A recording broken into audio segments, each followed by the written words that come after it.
பிரைஸ்லாம் கிளியராக பிரைஸ்லாம் கேட்குதா பின்னாடி அந்த திருப்பிடுங்க இந்த பக்கத்தில் கேமராமேன்ஸ் வேலை பண்ணிச்சா?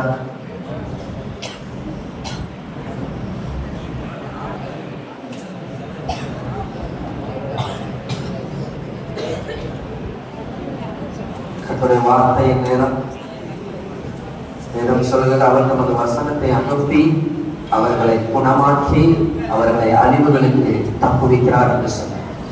எத்தனை பேர் விசுவாசிக்கிறீங்க? கர்த்தர் தம்முடைய வார்த்தை இந்த நாளில் அனுப்புவார் என்று சொல்லி அவருடைய வார்த்தையின் தேவனாய் இருக்கிறார். வாசிக்கலாம். இந்த நாளில் உங்கள் மத்தியில பேசும்படியாய் கர்த்தருடைய சமூகத்தை நாங்கள் காத்திருக்கிறோம். சென்ற பொழுது கர்த்தர் வெளிப்படுத்தின ஒரு காரியம் இந்த நாளிலே உங்கள் மத்தியிலே பகிர்ந்து கொண்டு உங்கள் ஒவ்வொருவருக்காக நாம் செபிக்கிறவர்கள் யாராய் வேண்டுமானாலும் இருக்கலாம். மதத்தை பற்றி நாங்கள் இங்கு பேசவில்லை. இயேசு உங்கள் வாழ்க்கையில என்ன செய்ய முடியும் என்பதை குறித்தும் அவர் என்ன செய்ய விரும்புகிறார் என்பதை குறித்தும் உங்களோடு நான் பகிர்ந்து கொள்ள விரும்புகிறேன். நீதிமொழிகள் 28வது அதிகாரம் 20வது வசனம். நீதிமொழிகள் 28:20.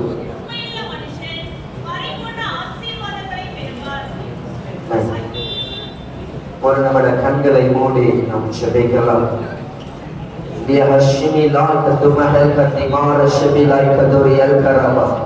தேவனுடைய வல்லமை இடம் முழுவதும் அசைவாடி கொண்டிருக்கிறது. இதோ பரலோகத்தின் ஏணிகள் இங்கு வைக்கப்பட்டிருக்கிறது. தேவ தூதர்கள் ஏறுகிறவர்களாகவும் இறங்குகிறவர்களாகவும் அவர்கள் காணப்படுகிறார்கள்.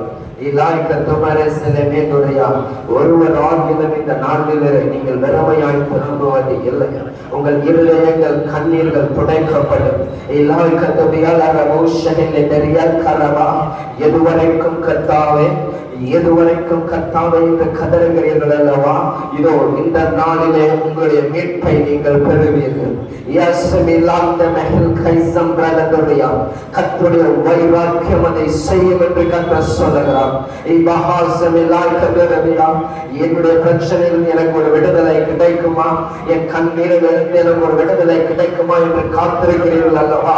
இன்றைக்கு இயேசுவை நீங்கள் நோக்கி பார்க்கிற பொழுது இதோ உங்கள் கண்ணீர்களுக்கு முடிவு உண்டு என்று கர்த்தர் சொல்லுகிறார். உன் கண்ணீரை நான் துடைப்பேன் என்று கர்த்தர் சொல்லுகிறார். உன் வேதனைகளை நான் மாற்றுவேன் என்று கர்த்தர் சொல்லுகிறார்.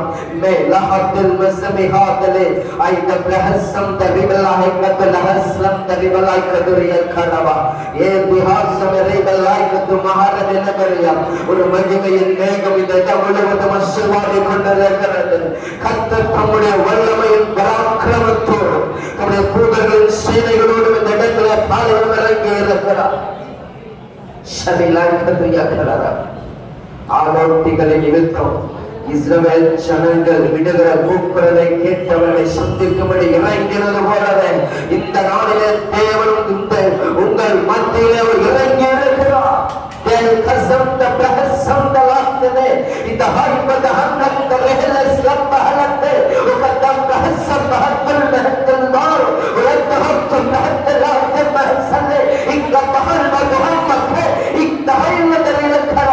உங்கள் முகங்களில் வலிகிற கண்ணீர்கள் துடைக்கப்படும். இனி நீ அழுது கொண்டிருப்பதில்லை.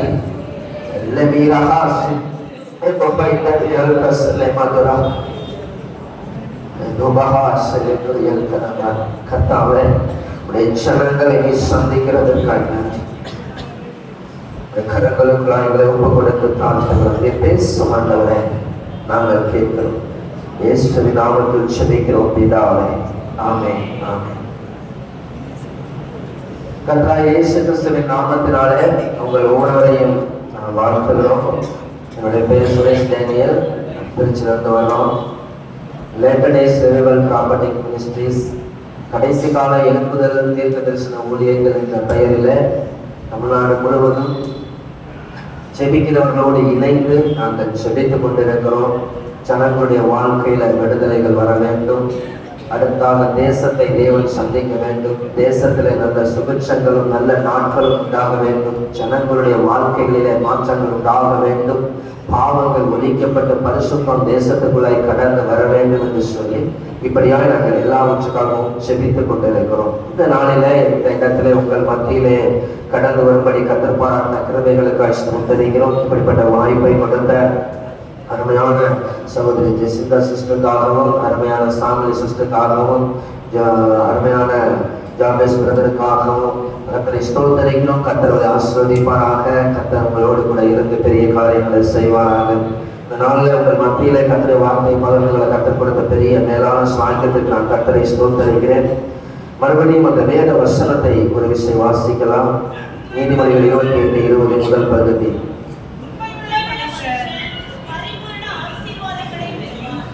உண்மையுள்ள மனுஷன் பரிபூர்ண ஆசீர்வாதங்களை பெறுவான். கர்த்தராகிய இயேசு கிறிஸ்து உங்கள் ஒவ்வொருவரையும் இப்பொழுது இருக்கிறதை பார்க்கிறோம் 1000 மடங்கு அதிகமாகும்படி இகவர நன்மைகளால் நிறைந்து உங்களை ஆசீர்வதிப்பாராக. நிறைய பேர் ஏதோ நிறைய டிஸ்கஷன்லாம் பண்ணிட்டு இருக்கிறீங்க, எனக்கு புரியுது. தேசத்தை நீங்கள் தான் மாற்ற போகிறவர்கள். ஆகவே பார்த்தீங்கன்னா இப்போ நிறைய விஷயங்களை நீங்கள் பேசி ஒன்றும் கவலைப்பட வேணாம். அடுத்த டெஸ்ட் என்ன, அடுத்து என்ன நடக்க போகுதுன்னு தெரியலையே, முடிஞ்சவொன்று என்ன நடக்கும், அதெல்லாம் தேவையில்லை. கொஞ்ச நேரத்துக்கு நீங்கள் கொஞ்சம் அமைதியாக இருங்க. ஏன்னா உங்களோட எனர்ஜியை நீங்கள் வேஸ்ட் பண்ணிட வேணாம்.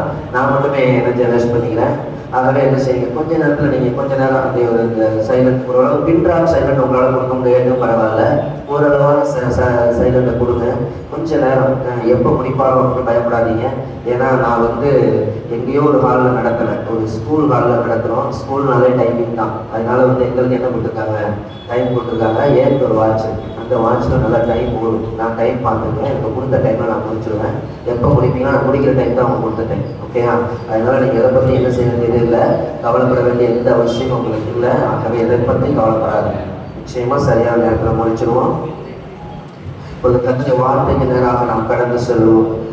கர்த்தராகிய இயேசு இந்த நாளில் உங்கள் ஒவ்வொருடைய வாழ்க்கையில் மனிதர்களாக இருக்கிற ஒவ்வொருத்தருக்கும் விரும்பக்கூடிய ஒரு வார்த்தை ஒன்று இருக்குது, ஆசீர்வாதம். ஒரு ஆசீர்வாதம் எனக்கு வேணும் இல்லையா? எந்த ஒரு வகையில ஒரு ஆசீர்வாதம், அது ஒவ்வொருத்தருக்கும் ஆசீர்வாதம் ஒவ்வொரு விதமா இருக்கும்.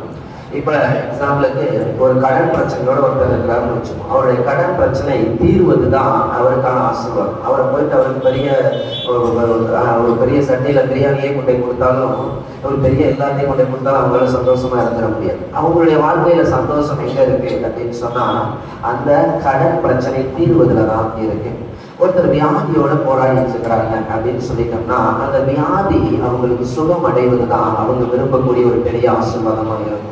அவங்கள்ட்ட பேங்க் பேலன்ஸ் இருக்கலாம், அவங்கள்ட்ட என்னென்னவோ இருக்கலாம். ஆனா அந்த வியாதியோடு அவங்க போராடுகிற பொழுது அவங்க நிம்மதியா தூங்க முடியாம, சாப்பிட முடியாம, மாத்திரையோட போராடுகிற ஒரு நபருக்கு அந்த வியாதியிலிருந்து சுகம்தான் அங்கே ஒரு ஆசீர்வாதம். இப்ப நீங்க எல்லாம் படிக்கிற பிள்ளைங்க, உங்களுக்கான ஆசீர்வாதம் என்ன? நல்லா படிக்கணும், நல்ல மார்க் எடுக்கணும். அதுதான் உங்களுடைய ஆசீர்வாதம். ஒவ்வொருத்தருக்கும் ஆசீர்வாதம் மாறுபடுகிறது அவரவர்களுக்கான பிரச்சனைகளின் அடிப்படையில. இப்போ ஒரு சமாதானம் இல்லாத ஒரு வீடு, ஒரு குடும்பத்துல கணவன் மனைவிக்குள்ள சண்டை, கீழ்ப்படியாத பிள்ளைகள், அப்படிப்பட்ட ஒரு போராடிட்டு இருக்கிறாங்க. மாமியார் கொடுமை, மருமக கொடுமை, அப்படி கணவர் கொடுமை, இப்படி போராடுகிற ஒருத்தருடைய வாழ்க்கையில சந்தோஷம் என்பது என்ன? அந்த நபர்கள் மாற்றப்பட்டு அந்த குடும்பத்துல ஒரு சந்தோஷம் வந்ததுதான் அவர்களுக்கு உண்மையான ஒரு ஆசீர்வாதம். ஆசீர்வாதம் என்பது அவர்களுக்கு மாறுபடுகிறது. ஒரு வேலையில்லாத ஒரு நபருக்கு அவருக்கான ஆசீர்வாதம் ஒரு நல்ல சம்பளத்துல ஒரு வேலை கிடைக்கிறது. ஆசீர்வாதத்தின் தன்மைகள் மாறுகிறது. ஆனால் எல்லாருக்கும் என்ன தேவையா இருக்குது? ஆசீர்வாதம் தேவையா இருக்கிறது. தேவனும் சொல்லுகிறார், நான் ஆசீர்வாதத்தை என்ன செய்கிறேன்? தருகிற தேவன். உண்மையாகவே தருகிற தேவன். யாரெல்லாம் அந்த ஆசீர்வாதத்தை பெற முடியும் அப்படின்னு சொல்லும்போது கட்ட சொல்றாரு, உண்மையில் மனுஷன் பரிபூரண ஆசீர்வாதங்களை பெறுவார். தேவன் எப்பயுமே ஆசீர்வாதங்களுக்கு பரிபூர்ணம்னா கம்ப்ளீட்டா கொடுக்கிற தேவன், அரைமுறையா கொடுக்கிற தேவன் கிடையாது. ஒரு முறை இயேசு கிறிஸ்து ஒரு பட்டணத்துல ஒரு ஊருக்கு ஒதுக்குப்புறமான ஒரு பகுதியில ஒரு கூட்டங்களை நடத்துகிறார். கடத்தி முடிச்சதுக்கு அப்புறம் ஒரு 5000 ஜனங்களுக்கு மேல இருக்கிறார். அவங்களுக்கெல்லாம் சாப்பாடு கொடுக்க வேண்டும் என்று கர்த்தர் என்ன செய்றார்? முடிவு செய்கிறார். அப்பொழுது தன்னுடைய சீசர்களை பார்த்து சொல்றாரு, இவங்க எல்லாருக்கும் சாப்பாடு கொடுக்கணும், நீங்க என்ன செய்யுங்க, அதுக்கான காரியங்களை ஆயத்தம் பண்ணுங்க. இப்போ அவங்க சொல்றாங்க நம்ம கிட்ட ஒரு 200 பணம் இருக்குது. 200 பணம்னா இன்னைக்கு பாத்தீங்கன்னா அன்றைய நாள்ல ஒரு நாளுக்கு சம்பளம் ஒரு பணம் அப்படிங்கிற ஒரு கணக்கு. அப்படின்னா கிட்டத்தட்ட ஒரு 200 நாள் சம்பளத்தை நீங்க கணக்கு எடுத்துக்கலாம். கிட்டத்தட்ட ஒரு 7 மாத சம்பளம் பணம் வச்சுக்கோங்க. 1.5 லட்சத்துக்கு 2 லட்சமா கூட வச்சுக்கலாம் இருக்காங்க. ஆனா அவங்க என்ன சொல்றாங்கன்னா இவ்வளவு பணம் நம்மகிட்ட இருக்கு, ஆனாலும் இவ்வளவுக்கு வாங்கினாலும் இவர்களுக்கு என்ன செய்யாது, கொஞ்சம் கொஞ்சமா கொடுத்தா கூட என்ன செய்யாது அப்படின்னா இவ்வளவு பேருக்கு கொடுத்தாலும் அது பத்தாது, இதற்கு கொடுக்க முடியாது அப்படின்னு சொல்றாங்க. அப்ப கர்த்தர் என்ன கேட்கிறாருன்னா உங்கள்கிட்ட என்ன இருக்கு அப்படின்னு சொல்லும் பொழுது ஒரு 5 அப்பமும் 2 மீனும் அவங்க கையில இப்போதைக்கு இருக்கு. அப்ப பாத்தீங்கன்னா அதை எடுத்து அவர் ஆசீர்வதிக்கிறார். பைபிள் சொல்லுது அவர் எடுத்து அதை ஸ்தோத்திரம் பண்ணி அதை ஆசீர்வதித்தல் என்பதாக அவர் சொல்றாரு. இப்பொழுது நீங்கள் என்ன செய்ய எல்லாருக்கும் கொடுங்க அப்படின்னு சொல்றாரு. அப்படி கொடுக்கும் பொழுது என்ன நடக்குது அப்படின்னு சொன்னா அவர்கள் எல்லோரும் சாப்பிட்டு திருப்தி அடைந்தார்கள். திருப்தி அடைந்த பின்பதாக அவர்கள் மீதம் எடுத்தார்கள். 12 கூடை நிறைய மீதம் எடுத்தார்கள் சொல்றது. அப்ப தேவனுடைய ஆசீர்வாதம், தேவன் ஒரு காரியத்தில் ஆசீர்வாதத்தை கொண்டு வரும்பொழுது எப்படி இருக்கு அப்படின்னா அது திருப்தியாக்குகிறது, அது கம்ப்ளீட்டா பூரணப்படுத்துகிறது, அது முழுமையான ஆசீர்வாதமாய் வருகிறது. அது மாத்திரமல்ல அந்த சந்தோஷம் நிலைத்திருக்கிறது, அது தொடர்ச்சியா அங்க அவர்கள் பார்த்து கொண்டு இருக்கிறார்கள். அது இருக்கிறத அவங்க பார்க்கிறாங்க, இன்னும் எக்ஸ்ட்ரா இருக்கிறத அவங்க பார்க்கிறாங்க. தேவன் இந்த நாளிலே அப்படித்தான் உங்களை ஆசீர்வதிக்க அவர் விரும்புகிறார். அதுதான் பூரண ஆசீர்வாதம். தேவன் எப்பொழுதும் ஜனங்களை ஆசீர்வதிக்க விரும்புகிறவர். ஆதியாகமம் 1ஆம் அதிகாரம் வசனம் 27, 28 வாசி. ஆதியாகமம் 1ஆம் அதிகாரம்.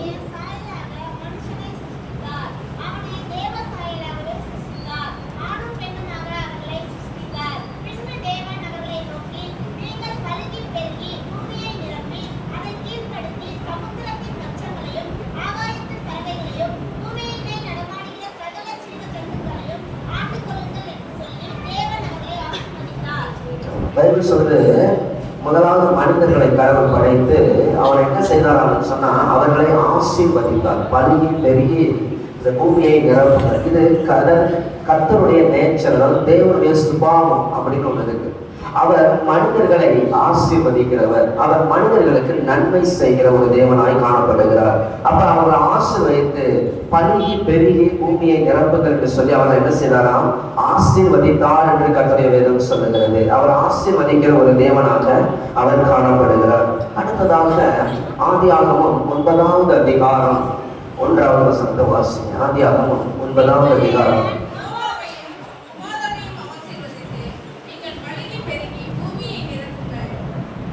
இந்த முழு உலகத்தையும் கர்த்தர் அவருடைய பாவத்தை நிமித்தம் அவர் தண்டிக்கிறார். இந்த உலகம் அழித்து போகிறது. அதன் பின்பதாக நோவாவும் அவருடைய குடும்பமும் மாத்திரம்தான் தப்புவிக்கப்படுகிறார்கள். அந்த அவர்களை கர்த்தர் என்ன செய்றார், மறுபடியும் அவர்களை ஆசீர்வதிக்கிறார். இது தேவனுடைய சுபாவமாய் இருக்கிறது. இன்னொரு வசனத்தை கூட வாசிங்க. ஆதியாகமம் 12ஆம் அதிகாரம் 1லிருந்து 3 வரைக்கும்.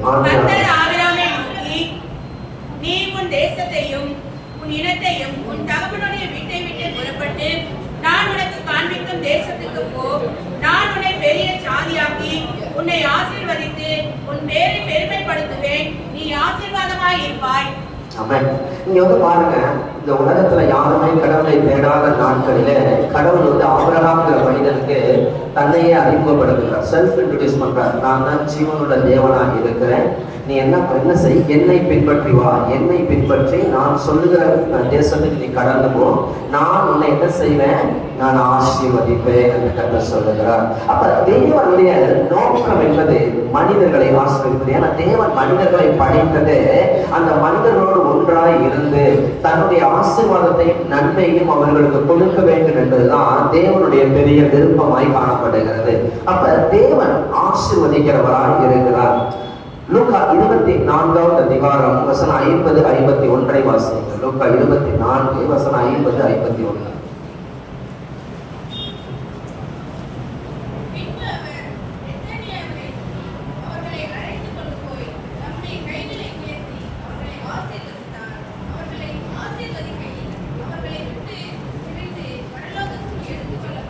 பாருங்க, பைபிள் சொல்லுகிறது இயேசு மரித்து அடக்கம் பண்ணப்பட்டு 3ஆம் நாள் உயிரோடு எழுப்புகிறார். உயிரோடு எழுப்பி அதன் பின்பதாக ஒரு 40 நாள் அளவும் தன்னுடைய சீசர்களோடு அவர் பேசுகிறார். அநேக காரியங்களை அவருக்கு கற்றுக் கொடுக்கிறார். அதன் பின்பதாக பெத்தானியா இந்த இடத்திலே போய் அவர் என்ன செய்றார், பரலோகத்துக்கு எழுந்தருளி போகிறார். பரலோகத்துக்கு அவர் போறதுக்கு முன்னாடி வந்திருந்த ஒவ்வொருவரையும் அவர் என்ன செய்யறாருன்னு சொன்னா ஆசீர்வதிக்கிறார். சோ தேவன் ஆசீர்வதிக்கிற ஒரு தேவனா இருக்கிறார். அவர் ஆசீர்வாதங்களை கொடுக்கிற ஒரு தேவனாக தான் காணப்படுகிறார். அப்ப இந்த ஆசீர்வாதங்கள் எப்படிப்பட்ட ஆசீர்வாதங்களை எல்லாம் தேவன் தருகிறார் அதை வாசிக்கலாம். 1 தீமோத்தேயு 1வது அதிகாரம் 15வது வசனம். 1 தீமோத்தேயு 1வது அதிகாரம் 15வது வசனம். பாவிகளை ரட்சிக்க கிறிஸ்து இயேசு உலகத்தில் வந்தார் என்கிற வார்த்தை உண்மையும் எல்லா அங்கீகரிப்புக்கும் பாத்திரமுமானது. அவர்களின் பிரதான பாவி நான். எல்லா பாவிகளை ரட்சிக்க கிறிஸ்துவுக்கு பிரியமா இருக்கு. அவர் என்ன அதுல மறுபடியும் வாசிக்கிற வசனத்தை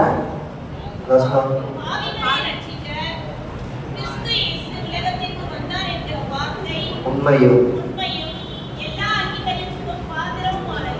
அப்புறம் பாவிகளை ரட்சிப்பதுதான் தேவன் எதிர உண்மையுள்ளவரா இருக்கிறாரா? ஏன் அவர் உண்மையுள்ளவரா இருக்கிறார்? இந்த மனிதர்களை கர்த்தர் பூமியில படைத்த பொழுது பைபிள் சொல்லுகிறது, ஆதாம் பாவம் செய்ததினால் முழு மனுக்குலத்துக்கு ஒரே மனுஷனுடைய பாவத்தினாலே என்ன செய்த அப்படின்னு சொன்னா எல்லா மனிதர்களுக்கும் மரணம் வந்தது. மரணம் என்று சொன்னால் தேவனை விட்டு பிரிக்கப்படுதல், தேவனுடைய நன்மைகளையும் ஆசீர்வாதங்களையும் விட்டு பிரிக்கப்படுதல் தான் மரணம். உங்கள் அக்கிரமங்களே உங்களுக்கும் உங்கள் தேவனுக்கும் நடுவாக பிரிவினையை உண்டாக்குகிறது. உங்கள் பாவங்களே அவர் உங்களுக்கு செவி கொடுக்க கூடாதபடி அவருடைய முகத்தை உங்களுக்கு மறைக்கிறது என்று கர்த்தருடைய வேதம் சொல்லுகிறது. அப்ப இந்த தேவனை விட்டு பிரிக்கப்படுகிற பொழுது, ஏன்னா எல்லா நன்மையும் வேதம் சொல்லுகிறது, நன்மையான எந்த ஈவும் புரணமான எந்த வரமா இருந்தாலும் அது பரத்திலிருந்து உண்டாகிற பரலோகத்தின் தேவனுக்கு உண்டாகி அது என்ன செய்வது, இறங்கி வருகிறது என்று எழுதப்பட்டிருக்கிறது. அப்ப நன்மைகளையும் ஆசீர்வாதங்களையும் அவர் தான் தருகிறார். ஆனால் அந்த தேவனை விட்டு இந்த பாவம் மனிதனை பிரித்து விடுகிறது. அதைத்தான் மரணம் என்று சொல்லுகிறது வேதாகமம். அப்ப மனிதனை தேவனை விட்டு பிரிக்கப்படுகிற பொழுது அந்த இடத்தை யார் நிரப்பிடுறார்? பிசாசு நிரப்பி விடுகிறார். 1 யோவான் 3வது அதிகாரம் 8வது வசனத்தை வாசி. 1 யோவான் 3வது அதிகாரம் 8வது வசனம்.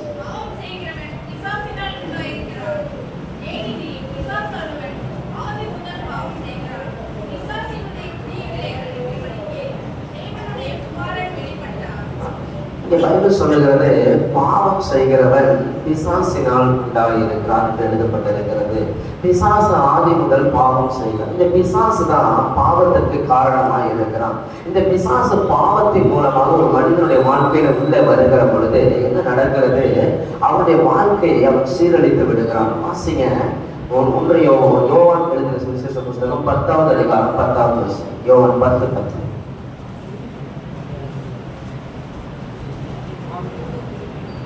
திருடவும் கொல்லவும் அழிக்கவும் வருகிறானே அன்றி வேறொன்றுக்கும் வரான். நானோ அவைகளுக்கு ஜீவன் உண்டாயிருக்கவும் அது பரிபூரண படவும் வந்தேன்.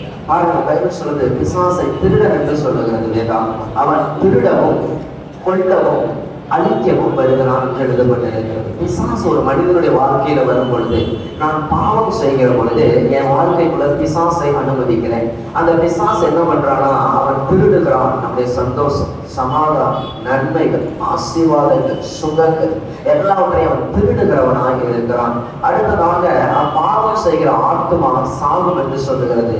அப்ப தேவனை விட்டு நம்மை பிரித்து விடுகிறான். கடைசியில என்ன நடக்குது, பாவத்தின் சம்பளம் மரணம் என்று வேதாகமம் சொல்லுகிறது. நாம் இந்த பூமியில எல்லாரும் ஒரு நாள் என்ன செய்ய போறோம், இந்த சரீரத்தை விட்டு நாம் பிரிக்கப்படத்தான் போகிறோம். ஒரு நாள் நம்ம இந்த சரீரத்தை விட்டு நாம் கடந்து போக போகிறோம். அப்படி போகிற பொழுது நாம் 2 இடத்துல ஒன்றுக்கு தான் போக முடியும். ஒன்று பரலோகம், இன்னொன்று நரகம். அப்ப பிசாசுடைய நோக்கம் ஏன்னா பிசாசு என்பவர் யார் அப்படின்னு சொன்னா, தேவனோடு இருந்து பாவம் செய்து விழுந்து போன தேவ தூதர்கள் தான் பிசாசு என்று கர்த்தருடைய வேதம் சொல்லுகிறது. மறைத்து போன மனிதர்கள் எல்லாம் பிசாசுகளாய் தெரிவது இல்லை.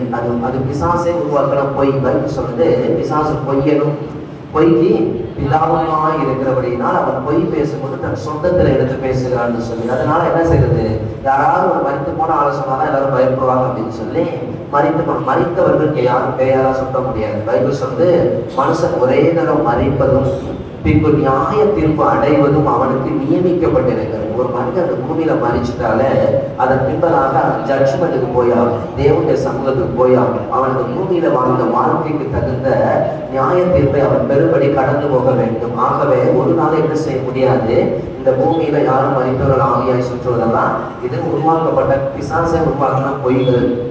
அதாவது யாரு இந்த விழுந்து போன தேவ தூதர்கள். இந்த தேவ தூதர்களை எங்க பாவம் செய்த தூதர்களை தேவன் தப்ப விடாமல் அந்தகார சங்கிலிகளினாலே கட்டி நித்திய நியாயத்திற்கு நரகத்தை அடைத்து வைத்திருக்கிறார் என்று வேதம் சொல்லுகிறது. இப்ப இந்த நரகம் யாருக்காக உருவாக்கப்பட்டது? பாவம் செய்தவர்களுக்காக, பாவம் செய்த விழுந்து போன தூதர்களுக்காக. இப்ப அவர்கள் தான் பிசாசுகளை செயல்படுகிறார். அவன் பிசாசுடைய நோக்கம் என்ன அப்படின்னு சொன்னா, மனிதர்களை பாவம் செய்ய வைத்து அவர்களையும் எங்க கொண்டு வரணும், கடைசியா நரகத்துக்கு கொண்டு வர வேண்டும் என்று அவன் விரும்புகிறான். அவனுடைய நோக்கம் அதுதான். அப்ப இந்த பாவத்துல இருக்கிற ஒரு மனிதன் இந்த பூமியில வாழும் பொழுது முதலாவது இந்த பூமியில அவனுடைய எல்லா ஆசீர்வாதங்களையும் பிசாசு திருடி விடுகிறான், நன்மைகளை திருடி விடுகிறான், சமாதானத்தை திருடி விடுகிறான், ஆசீர்வாதங்களை திருடி விடுகிறான், நம்பிக்கையின்மைங்கிற கதில கட்டி வைத்திருக்கிறான். போராட்டத்தோடு இந்த வாழ்க்கையை வாழ வைத்து கடைசியில தேவனை தேட விடாதபடி பாவத்தின் மூலமாக தேவனை விட்டு பிரித்து அவனுடைய ஆத்மாவை அழித்து கடைசியிலே அவனை நித்திய நரகத்துக்கு கொண்டு போகும்படி அவன் வருகிறான். ஆனால் இயேசு சொன்னார், நானோ அவைகளுக்கு ஜீவன் இருக்கவும் அவைகள் பரிபூர்ணப்படவும் வந்தேன் அப்படின்னு சொல்றார். அவர் எதுக்காக வந்தார்? அந்த பாவிகளை ரட்சித்தா மீட்குதல் அப்படின்னு இருக்கும், விடுவித்தல் அப்படின்னு சொல்லி இருக்கும். அதான் ரட்சிப்பு. அப்ப பாவத்துல விழுந்து போயிருக்கிற சாத்தானுடைய பிடியில இருக்கிற அந்த மனிதர்களை விடுதலை ஆக்குகிறார், அவர்களை மீட்கிறார். அவர்களை மீட்டு அவர்களுடைய வாழ்க்கையில எதையெல்லாம் இழந்து போனார்களோ வேதம் சொல்லுகிறது, இழந்து போனதை தேடவும் ரட்சிக்கவுமே மனுஷகுமாரன் இந்த பூமிக்கு வந்தார். கடவுள் ஏன் வந்தார் அப்படின்னா, முதலாவது பாவியா இருக்கிற மனிதனை மீட்க வேண்டும். இரண்டாவது அவன் பாவத்தின் மூலமாக தன் வாழ்க்கையில அவனுடைய வாழ்க்கையில தேவன் கொடுத்த எல்லா ஆசீர்வாதங்களையும் எல்லா நன்மைகளையும் அவன் இழந்து போனான். அந்த இழந்து போன எல்லா ஆசீர்வாதத்தையும் நன்மையையும் திரும்ப கொடுக்கும்படியாகத்தான் இந்த பூமிக்கு அவர் வந்தார். ஆனா இந்த நாளிலே வந்திருக்கிற உங்களுடைய வாழ்க்கையில கர்த்தர் முதலாவது அவர் செய்ய விரும்புகிற காரியம், பாவத்திலிருந்து ஒரு விடுதலை உங்களுக்கு வேண்டும். பிசாசின் பிடியிலிருந்து நமக்கு ஒரு விடுதலை தேவையாக இருக்கிறது. தேவன் உங்க வாழ்க்கையில செய்ய விரும்புகிற அந்த நன்மையை செய்யக்கூடாதபடி தடைபடுகிற பிசாசு உங்க வாழ்க்கையில் அப்புறப்படுத்தப்படுகிற பொழுது நீங்க உங்க வாழ்க்கையில தேவன் வைத்திருக்கிற எல்லா நன்மைகளையும் ஆசீர்வாதங்களையும் பெற முடியும். பிசாசை எப்படி துரத்தணும், பிசாசு எப்படி போகும் எங்க வாழ்க்கையில இருந்து ரொம்ப எளிமையானதுதான். பிசாசு எப்படி போகணும்? முதல்ல என்னுடைய வாழ்க்கையில நான் ஒரு பாவி என்பதை உணரணும். இரண்டாவது என் பாவத்தை நான் அறிக்கையிட வேண்டும். பாவத்தை அறிக்கையிடுகிறவன் இரக்கம் பெறுவான் என்று வேதம் சொல்லுகிறது. பாவத்தை அறிக்கிற பொழுது எல்லா அநியாயத்தையும் நீக்கி, இயேசுக்கு சொல்லிய அர்த்தம் எல்லா அநியாயத்தையும் நீக்கி நம்மை சுத்திகரிக்கிறது. பாவம் நம்ம வாழ்க்கையை நீக்குகிற பொழுது சாத்தான் தன் அதிகாரத்தை இழந்து விடுகிறான். சாத்தான் நீங்க உங்க வாழ்க்கைக்குள்ள கடந்து வர முடியாது. அதன் பின்பதாக தேவன் சொல்றாரு, இதோ வாசற்படியில் நின்று நான் கதவை தட்டுகிறேன், ஒருவனின் சத்தத்தை கேட்டு கதவை திறந்தால் நான் வந்து அவனோடு போஜனம் பண்ணுவேன், அவனும் என்னோட போஜனம். அப்படின்னா என்ன அர்த்தம்? பாவத்தை நீங்க அறிக்கை இடுகிற பொழுது, நீங்க பிசாசு உங்க வாழ்க்கையில இடத்தை மூடுகிற பொழுது அடுத்ததாக இயேசு உங்கள் வாழ்க்கையில கடந்து வருகிறார். இயேசு உங்க வாழ்க்கையில வரும் பொழுது அவர் நீங்கள் எதையெல்லாம் இழந்து போனீர்களோ, எதையெல்லாம் நீங்கள் பறிகொடுத்தீர்களோ, எதெல்லாம் நீங்கள் எதிர்பார்த்து காத்திருக்கிறீர்களோ எல்லா நன்மைகளையும் அவர் சம்பூர்ணமாய் கொடுக்கிற தேவனாக இருக்கிறார். அவர் நீங்கள் எதிர்பார்க்கிற ஆசீர்வாதங்களை வேதம் சொல்கிறது, நினைப்பதற்கும் வேண்டுவதற்கும் அவர் அதிகமாய் செய்கிற தேவன் என்று வேதம் சொல்லுகிறது. அப்ப முதலாவதாக அவர் எதிலே உண்மையுள்ளவராக இருக்கிறாரா? பாவத்திலே பிடிபட்டு பிசாசின் பிடியில் இருக்கிற ஜனங்களை விடுதலையாக்கி அவர்களை ஆசீர்வதிப்பதிலே அவர் உண்மையுள்ளவராக இருக்கிறார். மறுபடியும் அவர்களை இந்த பரலோக ராஜ்யத்துக்கு அழைத்து செல்லுவதிலே அவர் உண்மையுள்ளவராக இருக்கிறார். நம்ம எல்லாருடைய வாழ்நாளும் இந்த பூமியில பைபிள் சொல்றது, ஒரு மனுஷனுடைய ஆயுசு நாட்கள் 70 வருஷம். பலத்தின் மிகுதியினால் அது எத்தனையா இருக்கலாமா? 80 இருக்கலாம். ஆனாலும் அது சஞ்சலமும் வேதனையும் என்று சொல்லப்பட்டிருக்கிறது. ஏன்னா வயசாக அநேக பலவீனங்கள் சுகவீனங்கள் வரும். ஆனா ஒரு காலகட்டத்தில் நாம் இந்த பூமியை விட்டு கடந்து போய்த்தான் ஆக வேண்டும். அப்பொழுது நாம் பரலோக ராஜ்யத்துக்கு போக வேண்டும்.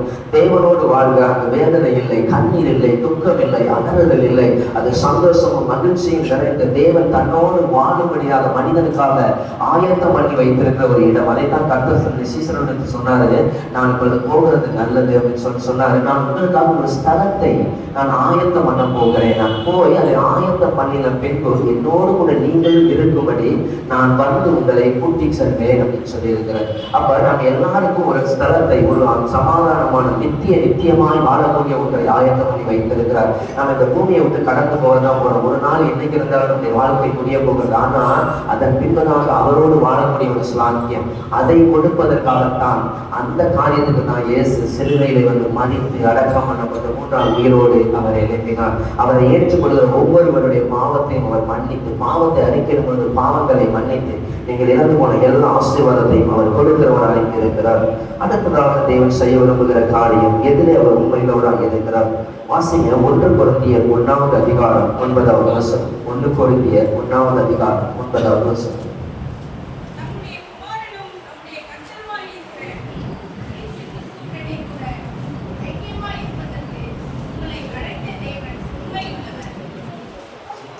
அவரோட ஐக்கியமாக இருப்பதற்கு இந்த உலகத்துல நமக்கு நிறைய பேரோட ஐக்கியம் இருக்குது, நிறைய பேரோட நிறைய நெருக்கம் இருக்குது, அவரோட இருக்கிறது, இவரோட இருக்கிறது. ஆனா உண்மையில என்னன்னா இந்த உலகத்தின் எல்லா காரியங்களும் பார்த்தீங்கன்னா ஒரு வெறுமையான காரியமா இருக்கிறது.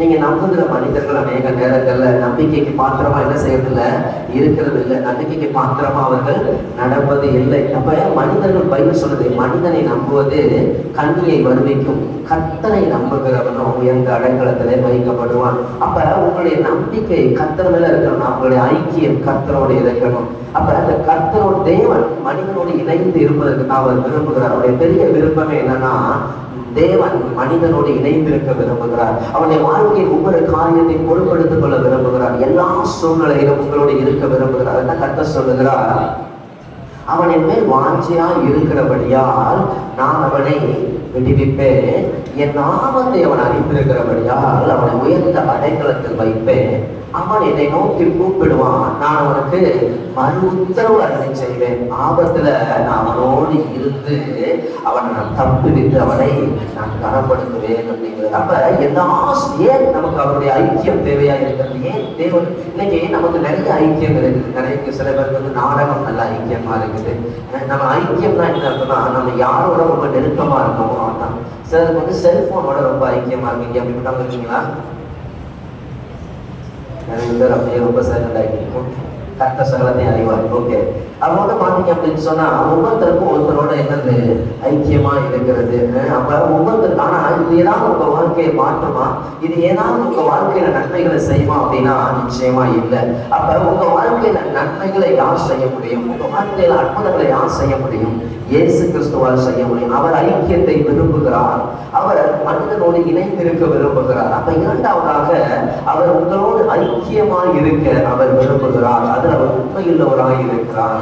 அவர் உண்மையுள்ள தேவனாய் இருக்கிறார். ஒரு ஐக்கியம் தேவனை குறித்து வேதாகமம் சொல்றது, அவர் தேவன், நாம் அவருடைய ஜனங்கள். நாம் அவருடைய ஜனங்களா நடக்கும் பொழுது அவர் தேவனாக நமக்கு நன்மை செய்கிறவராய் இருக்கிறார். அடுத்து வேதம் சொல்லுகிறது, அவர் நம்முடைய பிதா என்று சொல்லுகிறது. அப்பா பிதாவே என்று கூப்பிடத்தக்கதான புத்திர விகாரத்தின் ஆவியை கொடுத்தார். அவர் தகப்பனாய் இருக்கும் பொழுது நாம் பிள்ளைகளாய் இருக்கிறோம். ஒரு உலக பிரகாரமான தகப்பன் தன் பிள்ளைக்கு மீனை கொடுப்பது, தன் மீனை கேட்டால் பாம்பை கொடுப்பது இல்லை, அப்பத்தை கேட்டால் கல்லை கொடுப்பதில்லை சொல்லி பொல்லாதவர்களாகிய நீங்களே உங்கள் பிள்ளைகளுக்கு நல்ல ஈவுகளை கொடுக்க அறிந்திருக்கும் பொழுது பரமபிதாவானவர் நம்முடைய பிள்ளைகளுக்கு நன்மையானவைகளை கொடுப்பது அதிக நிச்சயம் அல்லவா அப்படின்னு சொல்லுகிறார்.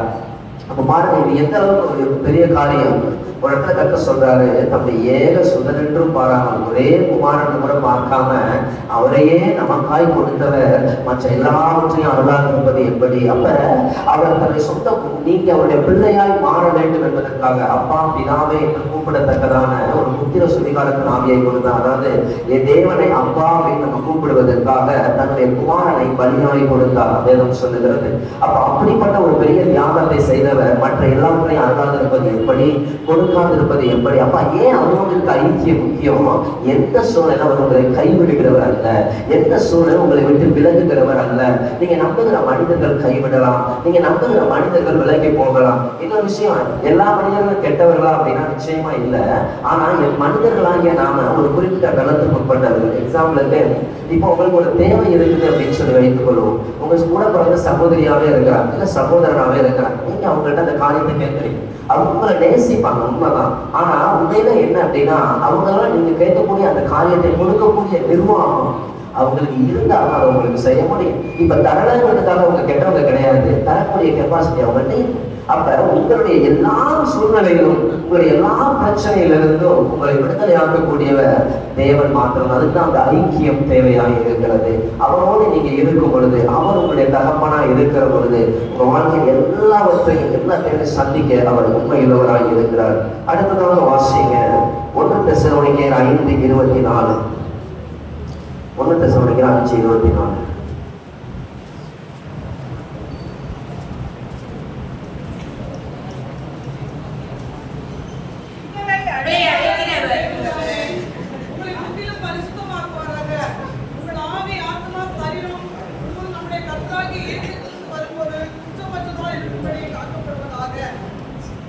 அடுத்து 24 வருஷம்.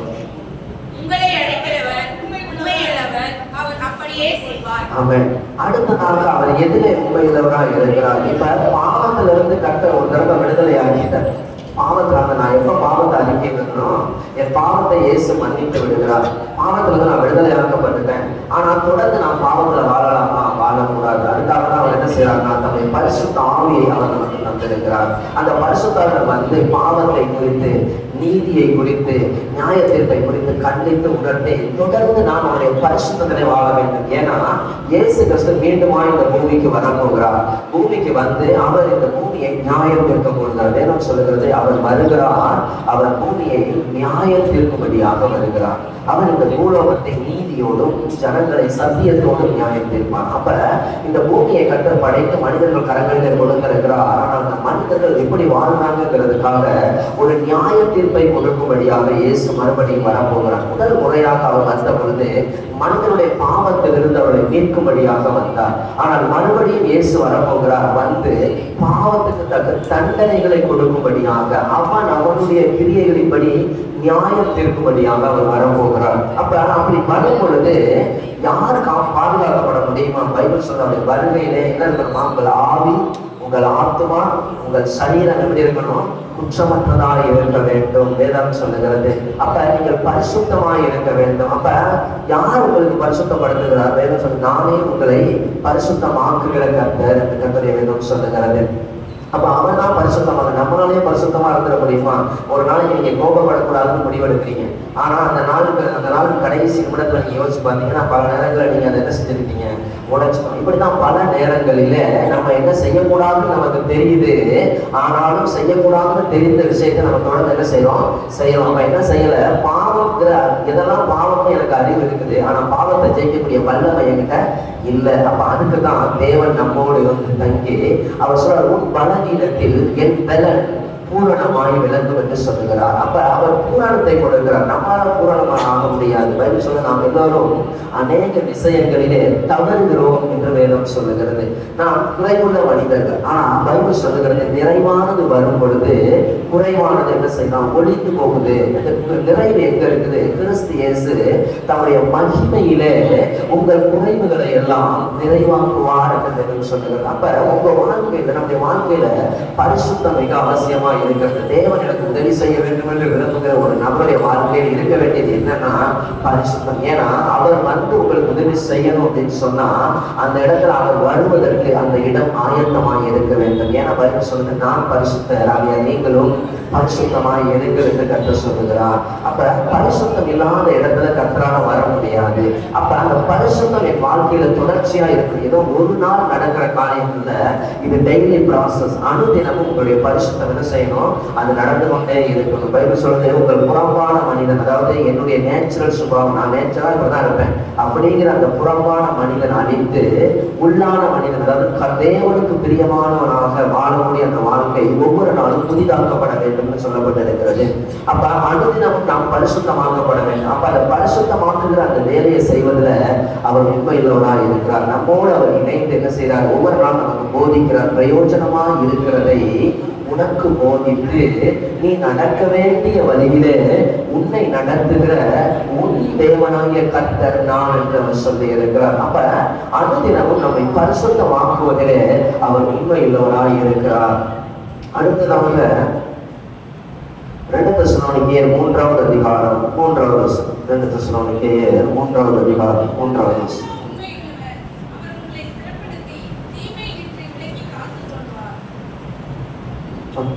அடுத்ததாக கர்த்தர் சொல்றாரு, எதுல உண்மையுள்ளவரா?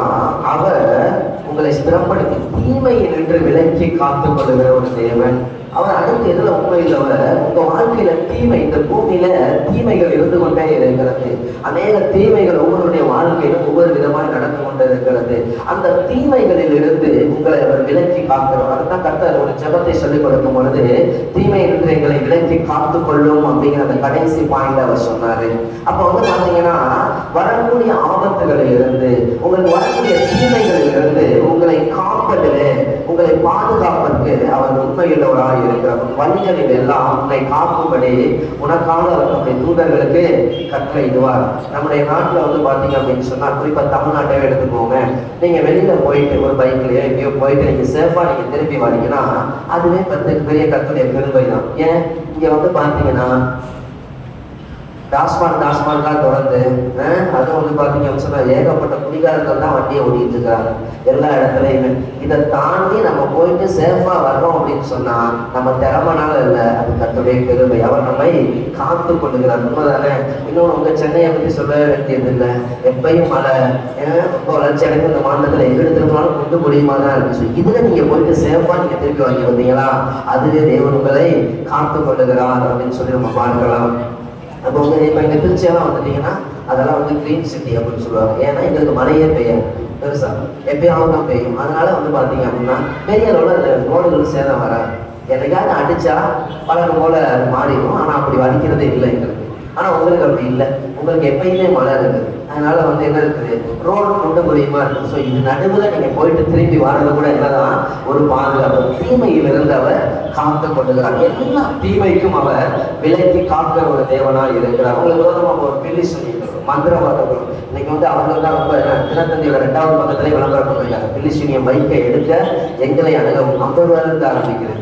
அப்போ பாருங்க எந்த அளவுக்கு பிசினஸ் போயிட்டு இருக்கு அப்படின்னு சொல்லி. எவனாச்சும் அதாவது 4 பேர் நல்லா இருக்காங்க நாசமாக்குறதுக்கு ஒரு கூட்டம் எப்பயுமே நினைச்சிட்டு இருக்காங்க, தெரிஞ்சுட்டே இருக்கிறாங்க. அதுலேயும் சிலருக்கு என்ன அப்படின்னா, அது நம்ம தமிழ்ல ஒரு பழமொழி சொல்லுவாங்க, எனக்கு ஒரு கண் போகிறது பிரச்சனை இல்லை, ஆனால் எனக்கு என் எதிரிக்கு எத்தனை கண்ணு போயிருக்கணும், 2 கண்ணும் கொட்டையா போயிடணும் அப்படிங்கிற ஒரு பெரிய கோட்பாடு நிறைய பேருக்கு இருக்குது. அதனால என்ன செய்யறாங்கன்னு சொன்னா, எங்கேயாவது போய் எதையாவது ஒரு முட்டையை ஊற்றி விடுறதோ இல்லை ஒரு எலுமிச்சம்னா ஜூஸை போட்டு குடிங்க, முட்டை நம்ம ஆம்லெட் போட்டு சாப்பிடுங்க, ரெண்டுமே ஹெல்த்துக்கு ரொம்ப நல்லது. கடவுள் அதுக்காக தான் படைச்சு வச்சிருக்கிறாரு. அதுல எதையாவது மக்களையும் வெள்ளையை தூவி அதுல எவனையாவது போட்டு உருட்டி சிலர் என்ன பயமுறுத்தணும்னா என்ன பண்றது அப்படின்னு சொன்னா, ஒரு எலுமிச்சம்பழத்தை இது பண்ணி அதுல ஏதாவது சிறப்பாக ஏதாவது தூவி பக்கத்து வீட்டுக்காரத்தை போட்டாங்கன்னா அவ்வளவுதான்.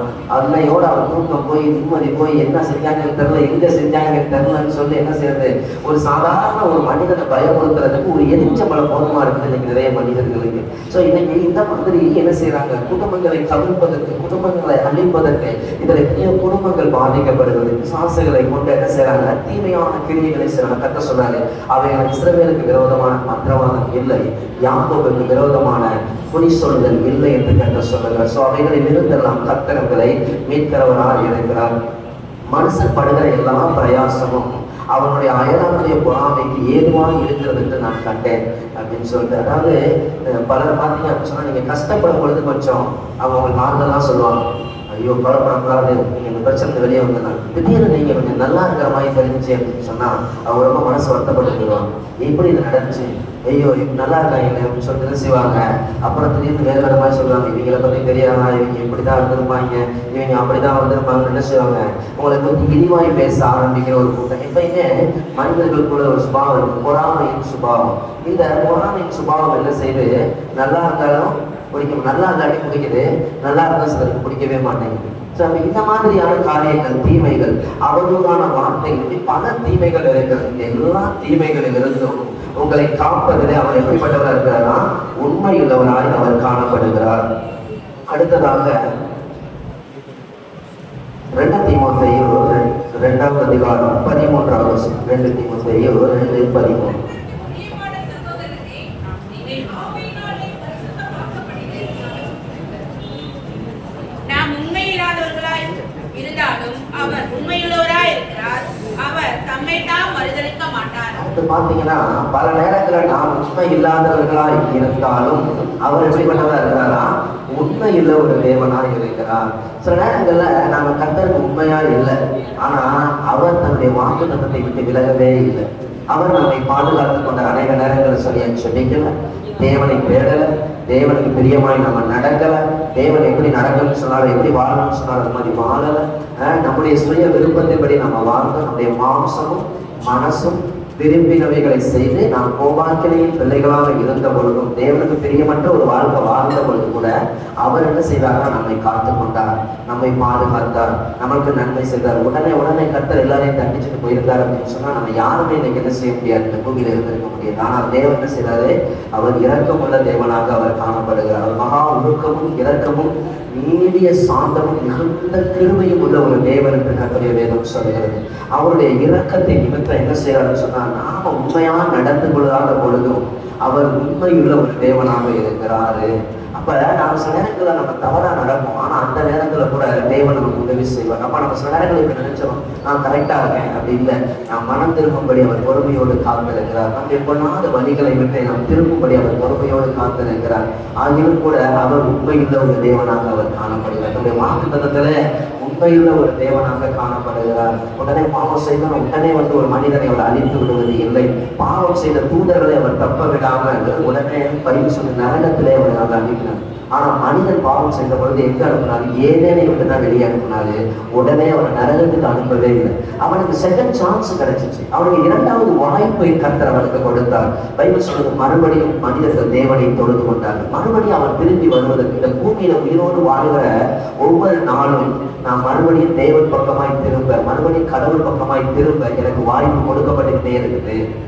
அப்ப பாத்தீங்கன்னா அவர் உண்மையுள்ள ஒரு தேவனாய் இருக்கிறார். அவர் நீடிய பொறுமையுள்ள ஒரு தேவனாய் இருக்கிறார். பைபிள் சொல்லுது, அவர் மறுபடியும் வரப்போகிறார்னு சொல்றீங்களே, ஏன் இன்னும் வரல அப்படின்னா பைபிள் சொல்லுது தாமதிக்கிறார் என்று சிலர் எண்ணுகிறபடி அவர் நமக்கு வாக்குத்தத்தத்தை குறிச்செல்லாம் தாமதமா இல்லை. அவர் வரலாம், ஆனா அப்படி வந்துட்டா அநேகர் எங்க போக முடியாம போயிடும், பரலோகம் போக முடியாம போயிருமேங்கிறதுக்காக அவர் நீடிய பொறுமையுள்ளவராய் இருக்கிறார். எல்லாரும் மனம் திரும்ப வேண்டும் என்று சொல்லி, எல்லாரும் மனம் திரும்பணும், எல்லாரும் சத்தியத்தை அறிந்து கொள்ளணும், எல்லாரும் ரட்சிக்கப்படணும்னு சொல்லி அவர் பொறுமையுள்ளவராய் இருக்கிறார். அதனால அவர் உண்மையுள்ள தேவன். நாம உண்மை இல்லாமல் நடந்து கொள்கிற பொழுதும் அவர் உண்மையுள்ள ஒரு தேவனாக காணப்படுகிறார். அடுத்ததாக எபிரேயர் 10:23 வாசகம். எபிரேயர் 10:23.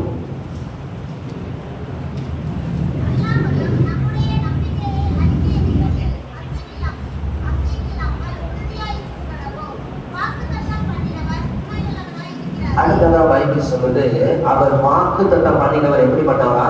உண்மையுள்ள ஒரு தேவனாக இருக்கிறார். இப்ப நீங்க கடவுளை சொல்லிக்கிறீங்க, கர்த்தரை பற்றி கேட்கறீங்க, கர்த்தர் வாக்குத்தத்தங்களை பண்ணுகிறார். உனக்கு நான் இந்த காரியத்தை செய்வேன், உனக்கு இந்த நன்மையை தருவேன்னு வாக்கு பண்ணுகிறார்.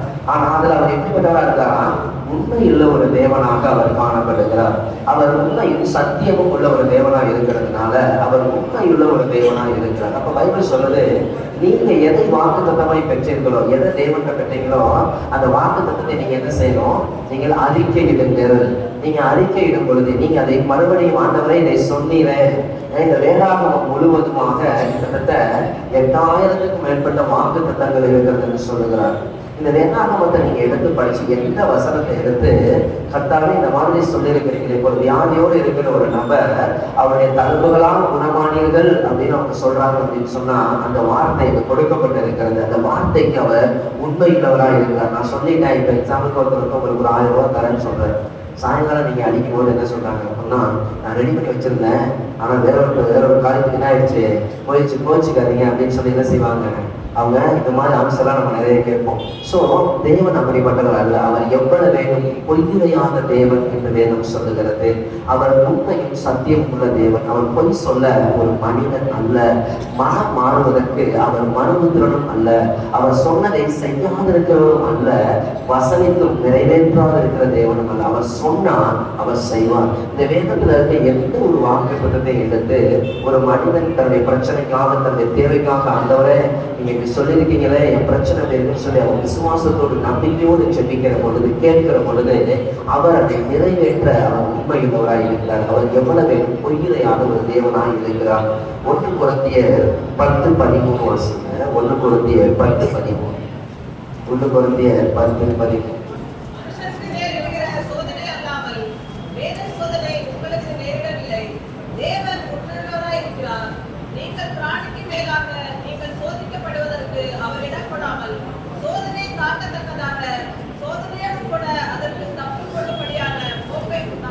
பாருங்க, அடுத்த தேவன் உண்மையிலவரா இருக்கிறார். பைபிள் சொல்லுது சோதனை அந்த பூமியில வராதுன்னு சொல்லுது.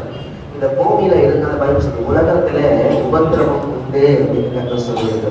உலகத்துல எல்லா மனுஷருக்கும் வர மாதிரி சில பிரச்சனைகள் வரலாம் செய்யும். நமக்கும் வரலாம், சில வியாதிகள் வரலாம், கடன் பிரச்சனைகள், சமாதானங்கள் இருக்கலாம், ஏதோ ஒரு பிரச்சனைகள் இருக்குது. உங்க வீட்டுக்கு மட்டும் தனியா ஒரு ராக்கெட் வந்து தனியா வந்து விழுந்துறது இல்லை. ஒரு பெரிய பெண்கள் வந்து உங்க வீட்டுக்கு மட்டும் மேல வந்து விழுந்துட போறது கிடையாது. மொத்தமா எல்லாருக்கும் வர மாதிரி ஏதோ ஒரு பிரச்சனை. நமக்கு வர பிரச்சனை வேற இந்த உலகத்துல யாருக்குமே இல்லை. 1 கோடி பேருக்கு வரக்கூடிய ஒரு சில வியாதிகள் ஒரே ஒரு ஆளுக்கு வந்திருக்கும். அந்த மாதிரி அபூர்வமான யாராவது இருக்கீங்களா? அப்படி எல்லாம் ஒன்றும் பிரச்சனை அதை கற்று மாற்றுவோம். சரி, அந்த மாதிரி எல்லாம் வந்து எங்கே இல்லை மோஸ்ட்லி இல்லையா? அப்ப நமக்கு நாம் சந்திக்கக்கூடிய பிரச்சனைகள் அநேக மனிதர்களிடத்துல அது காணப்பட்டு கொண்டு இருக்கிறது. அப்ப வந்து விசித்திரமான காரியங்களுக்கு ஒண்ணும் கிடையாது. ஆனா கர்த்தர் சொல்றாரு மனுஷன் இருந்தா அவனுக்கு வரக்கூடிய பிரச்சனைகள் போராட்டங்கள் போலதான் உங்களுக்கு வருது. ஆனா பைபிள் சொல்றது அந்த ஒரு முக்கியமான வார்த்தை தேவன் உண்மையுள்ளவராய் இருக்கிறார். அதுதான் மிக முக்கியம்.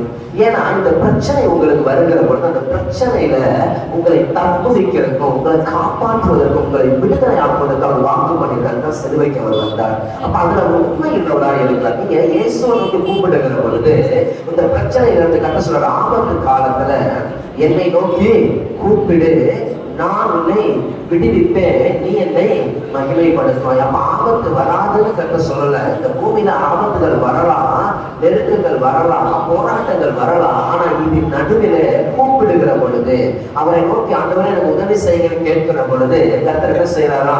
அவர்களை விடுவிக்கிறார், அவர்களை காப்பாற்றுகிறார். அப்ப வாக்குத்தத்த மன்னன் தேவன் உண்மையுள்ள தேவன். அந்த தேவன் உங்களுடைய சோதனையின் வேலையில, உங்களுடைய போராட்டங்களின் வேலையில, உங்களுடைய கண்ணீர்களின் வேலையில அவர் உங்களுக்கு உதவி செய்கிறவராக இருக்கிறார். அதிலிருந்து தப்பி செல்லும்படியான, அதிலிருந்து வெளியே வரும்படியான ஒரு உதவியை அவர் செய்கிறவராக இருக்கிறார். நம்ம அனைவருக்கு அது 8வது சில நேரங்களில இஸ்ரவேல் ஜனங்களை கர்த்தர் அழைச்சிட்டு போறார்.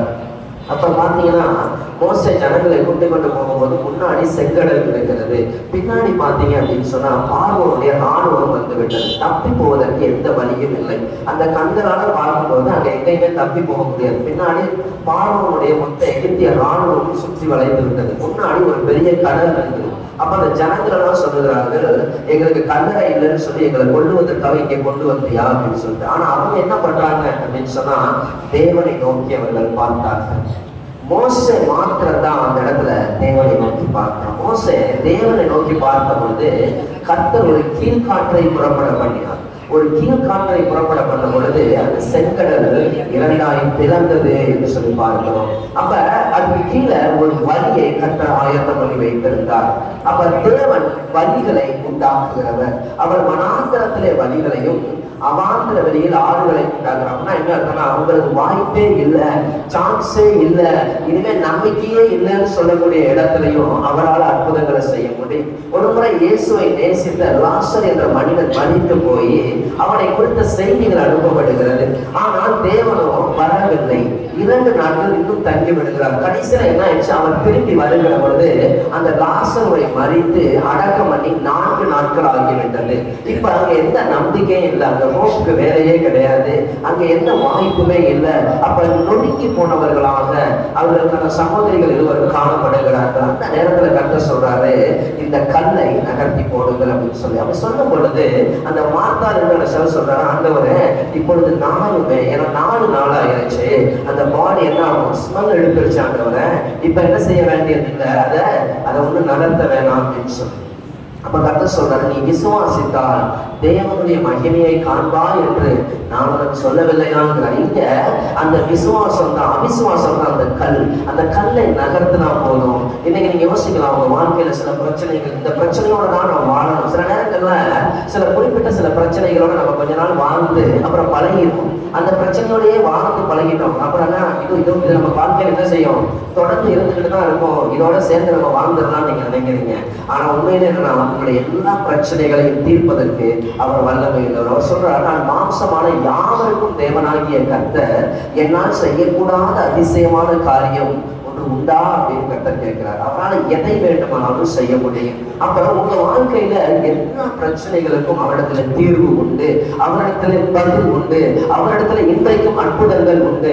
மோசைகிட்ட பார்த்து கேட்கிறாங்க இஸ்ரவேல் ஜனங்கள், நாங்கள் இறைச்சி சாப்பிட வேண்டும். வனாந்தரமான பகுதியில எங்க இருந்து இறைச்சி கிடைக்கும், ஒன்றும் வாய்ப்பே கிடையாது. ஆனா மோசை வந்து ஜெபிக்கும் போது கர்த்தர் சொல்றாரு, 1 மாதம் அளவு நான் அவர்களுக்கு இறைச்சியை கொடுப்பேன்னு சொல்லி. அப்ப மோசை சொல்றாரு, அவர் கடல்ல இருக்க எல்லா மீன்களையும் கொண்டு வந்து கொடுத்தாலும் இவர்களுக்கு பத்தாது, 40 லட்சம் ஜனங்கள். அப்ப கர்த்தர் சொல்றாரு, என்னுடைய கை குறுகி இருக்கிறதா, எனக்கு வல்லமை இல்லையா, நீ அதை பார்ப்பாய்னு சொல்லும் பொழுது ஒரே ஒரு கீழ்காற்றை தான் புறப்பட பண்ணுகிறார். 1 மாதம் அளவு அவர்கள் சாப்பிடத்தக்கதான காடைகள் அது வந்து குதிக்கிறது. எங்கிருந்து வந்துச்சு யாருக்கு தெரியாது. அதான் தேவன், அவர் சர்வ வல்லமையில தேவன். அவரால் கடலை 2ஆய் பிளக்க முடியும். 40 லட்சம் ஜனங்களுக்கு 1 மாதம் அளவு உணவையும் கொடுக்க முடியும். அந்த 40 லட்சம் ஜனங்களையும் அந்த வனாந்தரங்களை நடத்தவும் அவரால் முடியும்.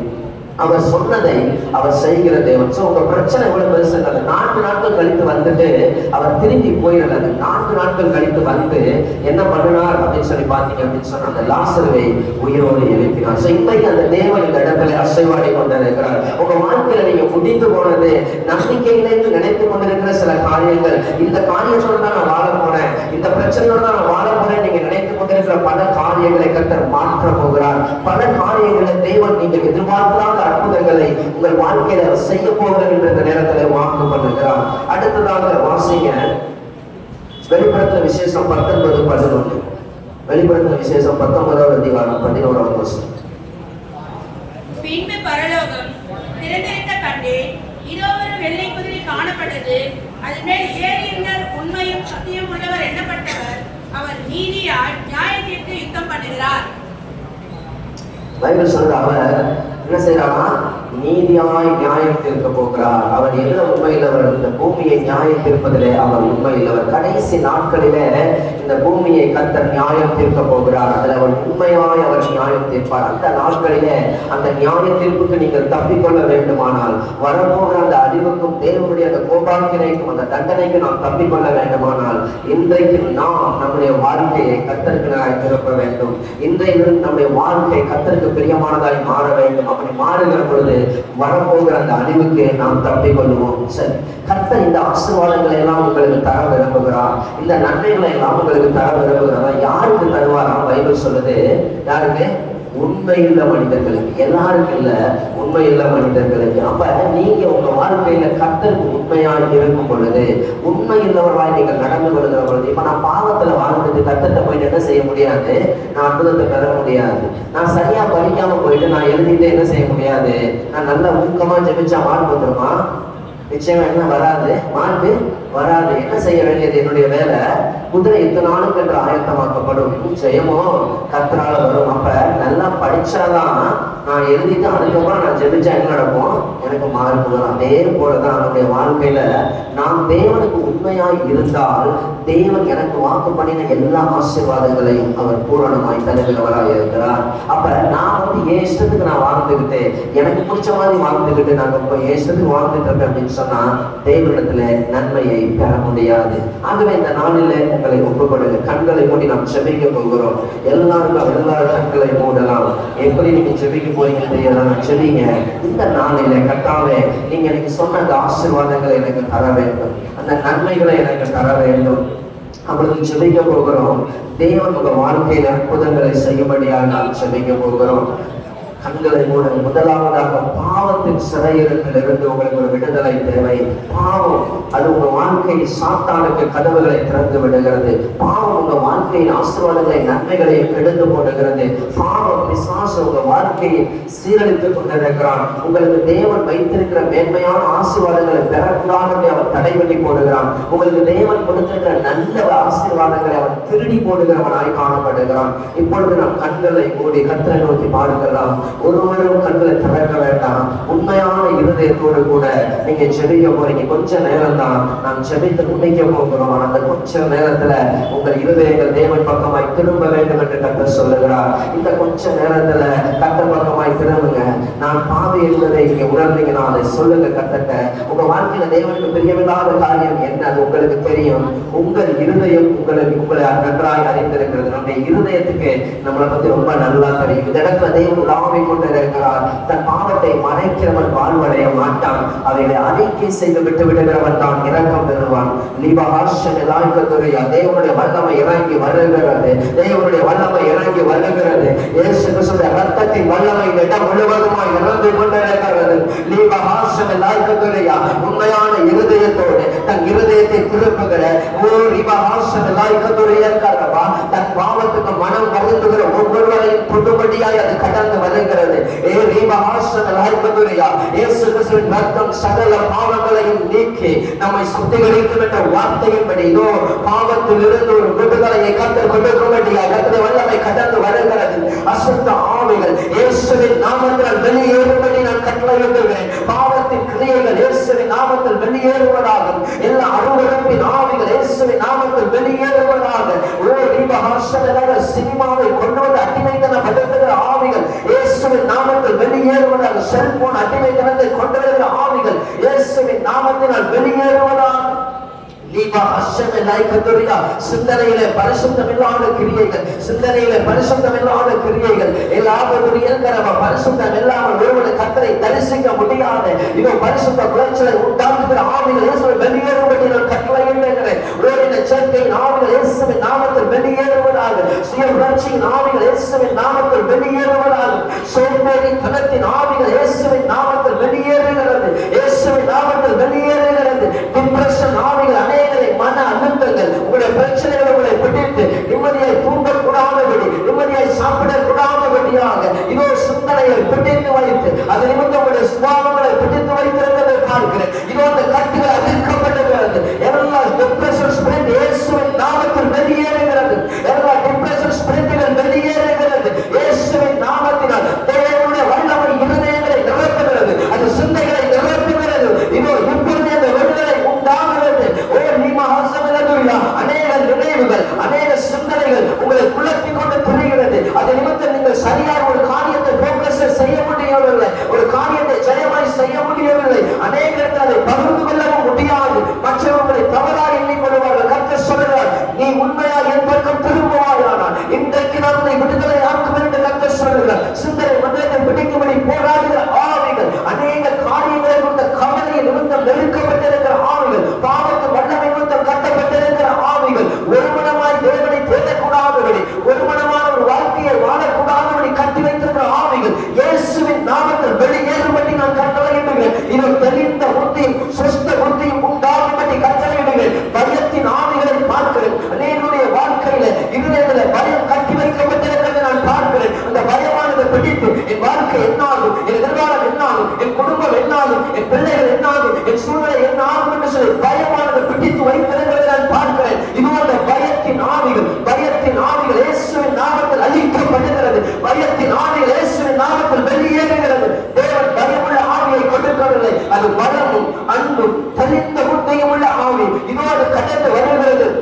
ஒரு தைரியத்தின் ஆவி இந்த உலகத்தை எதிர்கொள்ளவும் சூழ்நிலைகளை எதிர்கொள்ளவும் ஜெயிக்கவும் தக்கதாக இதோ கர்த்தருடைய வல்லமை இறங்கி வருகிறது. கிறிஸ்துவால் பிறப்பில் இந்த உலகத்தை ஜெயிக்க முடியும். நீங்கள் தோற்று போகும்படி அழைக்கப்படவில்லை. நீங்கள் எல்லாம் முடிந்தது என்று நம்புகிறீர்கள். அநேக காரியங்களை குறித்து விழுந்து போன நிலைகளை குறித்த பயம் இயேசுவின் நாமத்தில் வெளியேறுகிறது. இயேசுவின் நாமத்தில் வெளியேறுகிறது. இயேசுவின் நாமத்தினால் வியாதியை குறித்த பயங்கள், வியாதியை குறித்த பயங்கள், சிலருக்கு மரண பயங்கள், சிலரால் தூங்க கூட முடியாதபடிக்கு பயங்கள் சூழ்கிறது.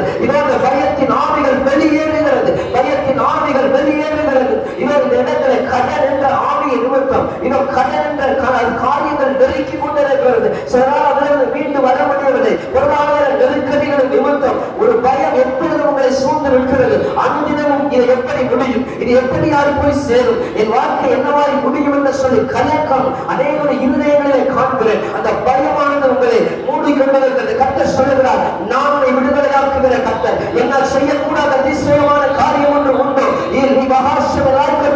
பொருளான பயத்தின் ஆவிகள், இதோ கடன் என்ற சாபத்தின் வல்லமைகள் இப்பொழுது முடிக்கப்படுகிறது. இதோ சாபங்களினால் கட்டப்பட்டிருக்கிற அனைவருடைய ஜீவியத்தை நான் பார்க்கிறேன். எதை செய்தாலும் விருத்தி அடையாத நிலைகள், நன்மைகள் வராத நிலைகள், குடும்பங்களில் தொடர்ச்சியாய் நடக்கிற மரணத்தின் கிரியைகள், வியாதியின் கிரியைகள், தரித்திரத்தின் கிரியைகள். கர்த்தர் சொல்லுகிறார், உன் சாபத்தை எல்லாம் நான் சுமந்து தீர்த்தேன். மரத்திலே தூக்கப்பட்ட எவனும் சபிக்கப்பட்டவன் என்று எழுதியிருக்கிறபடி கிறிஸ்து உங்கள் ஒவ்வொருடைய சாபத்துக்காகவும் அவர் சிலுவையிலே மரித்தார் என்று சொல்லுகிறார். இந்த நாளிலே சாபங்கள் முடிக்கப்படுகிறது. சாபங்கள் முடிக்கிற எந்த காரியங்கள் நன்மைகள் நடக்கவில்லையோ, எந்த காரியத்தில் அற்புதங்கள் நடக்கவில்லையோ, இதுவரைக்கும் காத்திருந்தேன் ஒரு நன்மை நடக்கவில்லை என்று சொல்லி எவ்வளவு பிரயாசப்பட்டாலும், எவ்வளவு முயற்சி செய்தாலும் நன்மைகள் இல்லாத கிரியைகள் இதோ இயேசுவின் நாமத்தினால் இந்த நாளிலிருந்து மாறுகிறது. இந்த நாளிலிருந்து மாறுகிறது. இயேசுவின் நாமத்தினால் அந்த கடன் என்ற சாபங்கள் இயேசுவின் நாமத்தினால் முடிக்கப்படுகிறது. இயேசுவின் நாமத்தில் முடிக்க சாபத்தின் வல்லமைகள் முடிக்கப்பட்டுகிறது. இதோ கர்த்தருடைய வல்லமை குடும்பங்களுமாய் புறப்படுகிறது. உடைக்கப்பட்ட குடும்பங்கள் கட்டப்படுகிறது. குடும்பங்களில் தேவ சமாதானம் ஒரு நதியை கூட பாருகிறது. ஒருவரும் அன்பும் குடும்பங்களுமாய் கடந்து வர போகிறது என்று கர்த்தர் சொல்லுகிறார். இயேசுவின் நாமத்தினால் குழந்தை வாக்கியம் என்ன என்ற அந்த கர்ப்பங்களை கர்த்தர் தொடுகிறார். தேவனுடைய வல்லமை புறப்படுகிறது. அந்த நிந்தைகள் புரட்டப்படுகிறது. அந்த நிந்தைகள் புரட்டப்படுகிறது. வாழ்க்கை கட்டப்படாத நிலைகள் மாறுகிறது. இதோ கர்த்தர் வீட்டை கட்டாராக கட்டுகிற பிரயாசம் விருதா. இதோ தேவன் தம்முடைய வல்லமையை விளங்க பண்ணுகிறார் என்று அவர் வாக்கு பண்ணுகிறார்.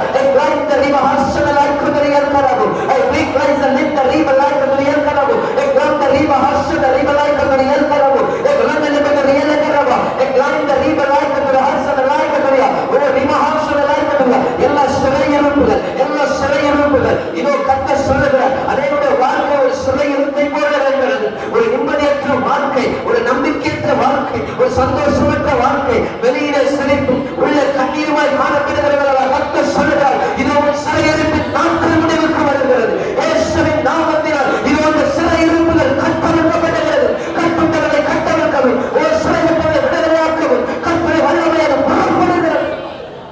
இதோ சிறையிருப்பின் நாட்கள் முடிவுக்கு வருகிறது என்று கர்த்தர் சொல்லுகிறார்.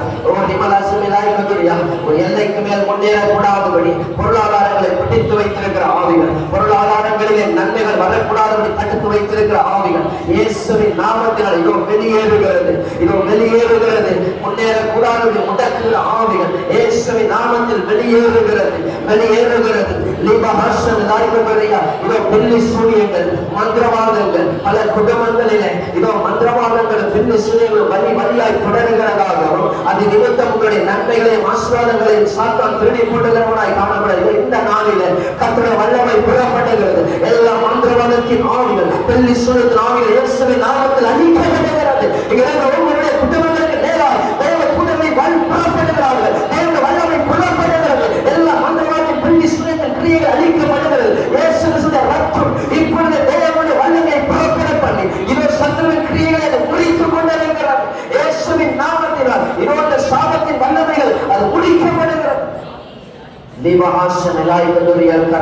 I bring life and lift the river like a real Karaba. Again, Mashahar and the real Karaba. They were a Makime, they were a Valama, and the Rangi Kundara, Ella Murata in Armigal, Taru Margal in Armigal, one Muragal in Armigal, Kilpadiama in Armigal, Perma in Armigal, yes, in Namath, they were a Sumam, they were a Hanki, Vandagar, oh, particular concentration, Panda Goda, Uncle Malay Armigal, very தேவனுடைய ஞானம் இந்த இடத்துல ஊற்றை போல அது புறப்பட்டு வருகிறது.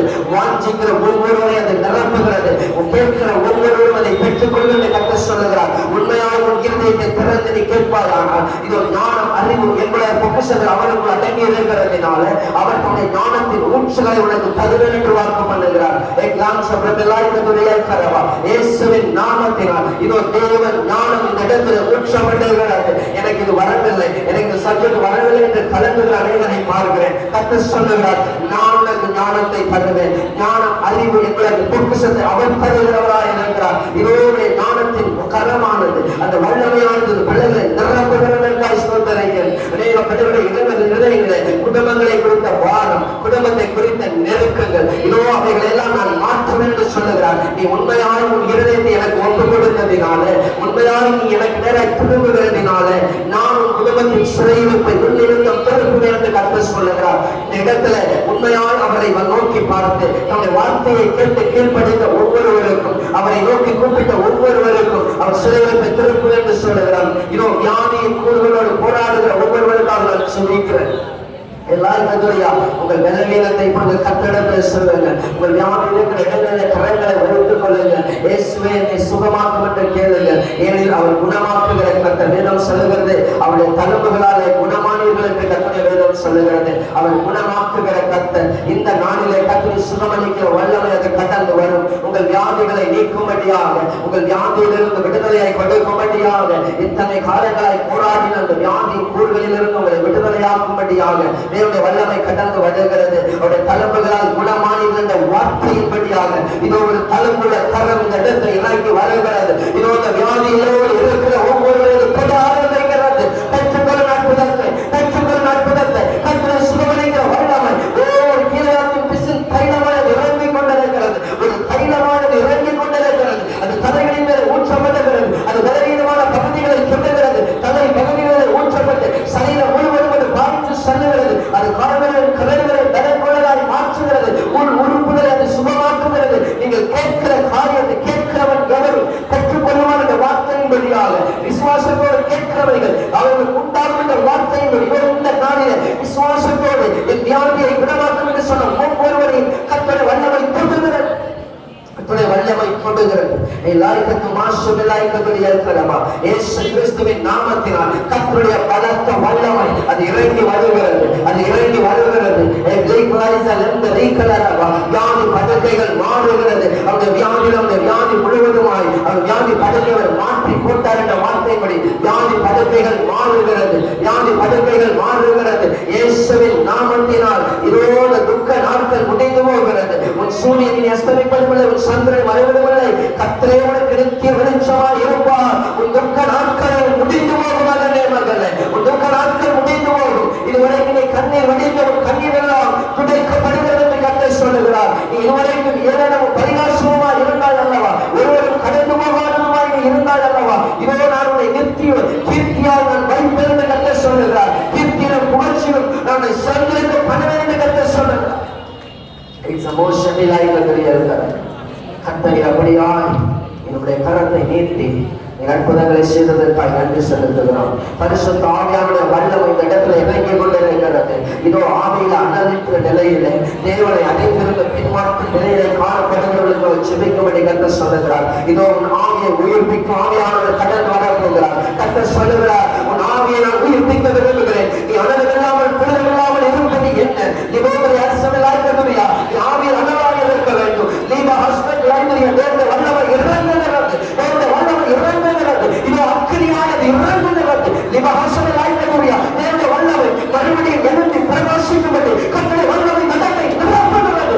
இந்த ரகித வசனம் லைப்ரரிய தேர்ந்த வசனம் இந்த லைப்ரரிய கர்த்தருடைய வல்லமை நடத்தை முழுவதுமாய் பிரகாசிக்கப்படுகிறது. பத்துகளும் வல்லமை, பத்துகளும் அதிசயங்கள், பத்துகளும் வல்லங்கள் இயேசுவின் நாமத்தினால் தேவனுடைய மகிமை இந்த முழுவதுமாய் நிரப்புகிறது. எலும்பு சுவரே, உன் வல்லமையை படித்துக் கொள்ளும்படி எலும்பு நோக்கிய உடலுக்கு எலும்பு நீ மகாசபையாய்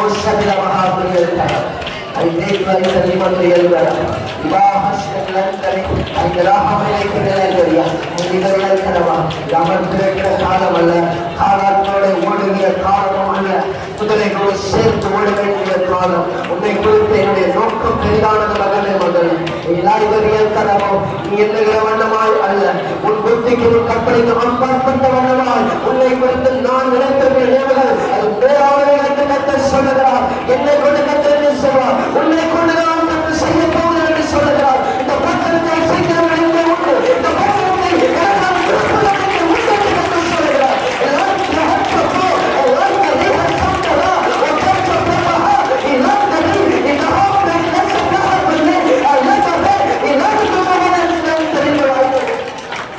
நீங்கோய்யா சிறப்பில்லை என்று சொன்னார்கள். நீபரியா அநேகருடைய கண்களை கண்டு திறந்து கொண்டிருக்கிறார். ஆவிக்குரிய கண்கள் திறக்கப்பட்டு இதோ பிரகாசமேனா பரலோகத்தின் மகிமையை கர்த்தர் காண்பிக்கிறார். எனக்காக நிற்பாயா, எனக்காக ஓடுவாயா, எனக்காக ஜீவிப்பாயா, என் நாமத்தை மகிமைப்படுத்துவாயா. லக்கி பிரகாசமேனாயினே I break life and live life என்று இருக்கிறார். மகிழா சமிலாய் பத்ததியா மகிழா சமிலாய் பத்ததியா நாஹதுரியன் கரவா லோகரியா அநேகரனை முதுகிலே குத்தினார். அநேகரனை மறுபடியும் சிலுவையில் அடைந்தார். கர்த்தர் சொல்றார், நான் உன்னை நம்புகிறேன் அதனாலே நான் உன்னை சந்திக்கிறேன் என்று கர்த்தர் சொல்லுகிறார்.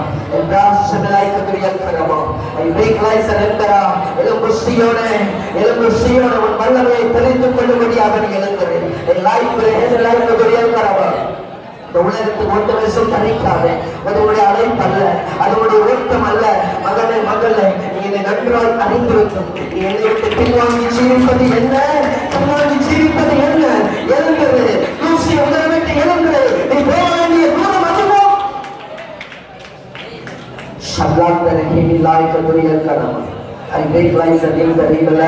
It comes from the light of the eyes and the light of the earth. கர்த்தருடைய ஜனங்களை சந்திப்பதற்காக நன்றி ஆண்டவரே.